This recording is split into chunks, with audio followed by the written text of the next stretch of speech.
ना इधर आप किसी के साथ कॉन्फ्लिक्ट्स हो जाए, ना प्रॉब्लम सॉल्विंग हो सकती है। Communication is an essential motor for any organisation. अब कम्युनिकेशन की अगर मैं एक सीधी सरल सी लेमन डेफिनेशन अगर आपको बोलूँ, तो communication is transmitting the ideas from one person to another. The first person is your encoder and the second person is decoder. मैं स्टीव जॉब्स को भी कम्युनिकेटर ही मानता हूँ। और अगर हम भारत की बात कर लें, चाहे वो विदुर जी रहे, एडमिनिस्ट्रेटर भी थे, एसेक्ट्रा, लेकिन प्रॉब्लम सॉल्वर भी था।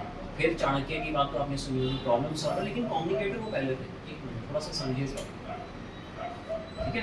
ये सारे ग्रेट कम्युनिकेटर्स और अच्छे प्रॉब्लम सॉल्वर्स, साथ साथ कम्युनिकेशन के माध्यम से एक आप अच्छी सेल्स भी जनरेट कर सकते हैं।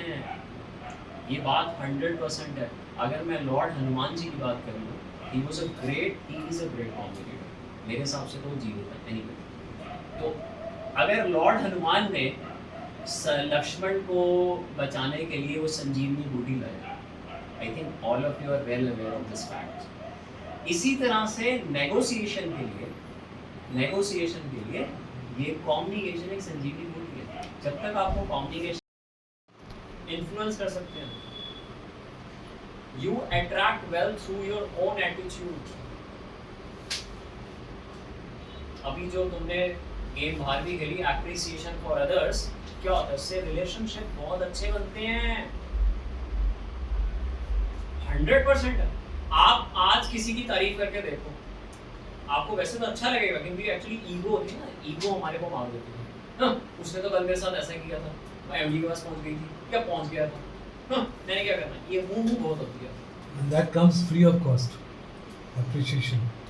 और एप्रिसिएशन जब आप देते हैं, आपको मैं 100% बोल दूं, आपके अंदर पॉजिटिविटी, अब सीधे मुद्दे पर आता हूँ, जो आंसर्स खैर आपने दिए हैं कोई बात नहीं, आपके अंदर की पॉजिटिविटी बढ़ जाती है, चार्ज अप हो जाते हैं आप, चार्ज अप।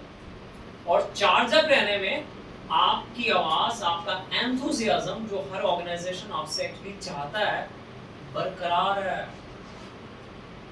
अब आप कुछ भी करेंगे, आपकी परफॉर्मेंस बहुत अच्छी रहेगी। मेरी परफॉर्मेंस हमेशा अच्छी आती थी, लेकिन लेग पुलिंग बहुत होती थी। अच्छा ज़्यादा बनना भी बेकार है। समथिंग इट फील्स कि बेकार है, लेकिन नहीं, फिर मैंने अपना बिजनेस शुरू कर दिया। ठीक है, मेरे पास स्किल्स है, मैं तो नहीं डरा, साफ बात बोलूं, मैं नहीं डरा। तो मैंने कहा छोड़ यार, ये तो बातें बहुत होती हैं। 3 minutes 3 days, ये एक सेल्स था ना, एब्सोल्युटली 3 एनालिसिस, 3 सेकंड्स आपने बात करी, 3 सेकंड्स में आपने खींच लिया। नहीं होता मेरे हिसाब से, from as a public speaker. No, आपको पर्टिकुलरली 60 सेकंड कम से कम रखते हैं अपनी पूरी बात थोड़ा सा इन्फ्लुएंस करने के लिए। Then it's 3 minutes. 3 मिनट्स में कस्टमर आपके हाथ में आ गया और 3 डेज में उसने डील दे दी, जबकि ये वैसे प्रैक्टिकली देखकर मुश्किल होता है, राइट? लेकिन मैं ऐसा मानता हूँ कि फर्स्ट, अब सुन लीजिए पूरी बात, सेल्स टीम सुन ले, first 25 words of yours will do a magic और will do deal होगी yes में या ब्रेक हो जाएगी। अब आप ये समझिए कि आपकी body language, again I am starting from the beginning of the session, आपकी बॉडी लैंग्वेज कैसे होनी चाहिए, आपकी लैंग्वेज कैसे होनी चाहिए, समझिए बात को। तो ये सारी चीजें प्ले करती हैं आपको सेल्स टीम दिलवाने में।